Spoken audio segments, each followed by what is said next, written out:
नमस्कार, मी करिश्मा. एलव्ही न्यूजच्या बातमीपत्रामध्ये आपल्या सगळ्या दर्शकांचे अगदी मनापासून स्वागत. आपण पाहत आहात एलव्ही न्यूज. माननीय प्रकाश आंबेडकर यांनी आज महाराष्ट्र बंदला जी हाक दिली आहे त्या हाकेला तासगाव कवठेमंकाळचे आमदार माननीय रोहितदादा पाटील यांनी पाठिंबा जाहीर केला आहे आणि आम्ही त्यांच्या पाठिंब्यामध्ये आम्ही आहोत. आज या ठिकाणी जो मोर्चा अचानकपणाने हे तरुणांनी केलेलं नियोजन होतं, की कुठल्या पक्षानं केलेलं नियोजन नव्हतं. वास्तविक आपल्या सगळ्यांचा आदर यासाठी आम्ही करतो की विशिष्ट विषयावरती आपण एकत्र आला. दिल्लीमध्ये जे आंदोलन सुरू आहे त्या आंदोलनाची पार्श्वभूमी काही वक्त्यांनी सांगण्याचा प्रयत्न केला. आमच्या तरुण सहकार्यांनी देखील चांगलं विश्लेषण त्याच्या बाबतीमध्ये केलं. आजच्या घडीला हे तुम्ही या तिकडे सगळ्याच पक्षातले, केवळ एक पक्ष नाही, महाराष्ट्रातले सगळ्याच पक्षातले सगळ्या अधिकाऱ्यांच्या मनामध्ये भारतीय जनता पार्टीबद्दल रोष निर्माण झालेला आहे. त्याचं कारण असं की हे सरकार आपलं आहे असं समजून लोकांनी मतं दिली होती, परंतु हे सरकार पुन्हा आपल्याच तरुण पोरांचा खात्मा केल्याशिवाय स्वस्थ बसणार नाही ही भूमिका त्यांनी घेतली. धर्मेंद्र प्रधानचं आणि नरेंद्र मोदींचं काय नातं आहे मला अजून काय कळालं नाही. 33 दिवस झाले राजीनामा भारत देश मागतोय आणि त्याला एखादा ससा कसा लपवून ठेवतो तसा त्या धर्मेंद्र प्रधानला आज नरेंद्र मोदींनी ठेवलाय. आता धर्मेंद्र प्रधानच्या बाबतीमध्ये आपण काही बोलायलाच नको, कारण त्याची पोरगी शिकायला रूसला, तिकडे पॅरिसला. नरेंद्र मोदींचं शिक्षण कुठं झालंय कुणालाच माहित नाही, त्याची डिग्री कुठं त्या हरामखोराची झाली माहित नाही.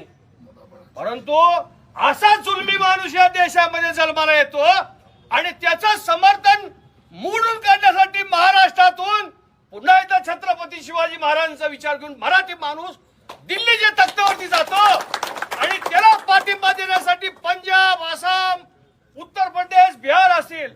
बघा, माझं एक गणित तुम्हाला सांगतो.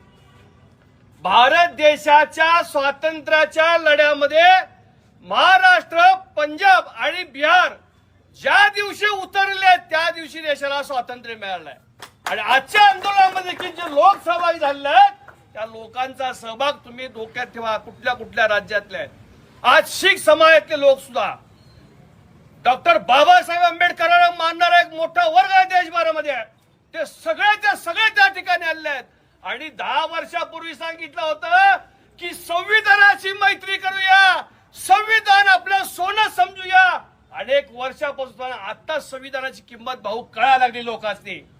जे अनेक वर्ष या देशातल्या सत्तेत ज्यांना सत्तेचा मास त्या काळात आलेला होता उतरवण्याचा प्रयत्न भाजपने केला होता, परंतु ही अवलाद अशी जन्माला येईल हे माहित नव्हतं. मला सांगा, हे आंदोलन सुरू असताना सदाखोत नावाचं एक गाबडं ईश्वरपूरचं ते म्हणतंय आतंकवाद्यांचं भडव्या पायतानं कॅश काढून लक्षात ठेव. तुझ्या गाडीत पेट्रोल आम्ही गाठले, सध्या पेट्रोल आम्ही गाठलंय, तुला राहायची व्यवस्था या रेस्ट हाऊसला भडव्या केल्या. या शहानवाच्या हॉटेलमध्ये आम्ही तुला त्या ठिकाणी भजी आणि मिसळ पाव आम्ही तुला खायला गाठतात. तू म्हणतोस या आंदोलनाला हे तुमच्या आतंकवादी आंदोलन, भडव्या लाज वाटायला पाहिजे तुला. या आंदोलनामध्ये आपण हे आंदोलन या पुढच्या काळामध्ये याची व्याप्ती वाढत जाणार आहे.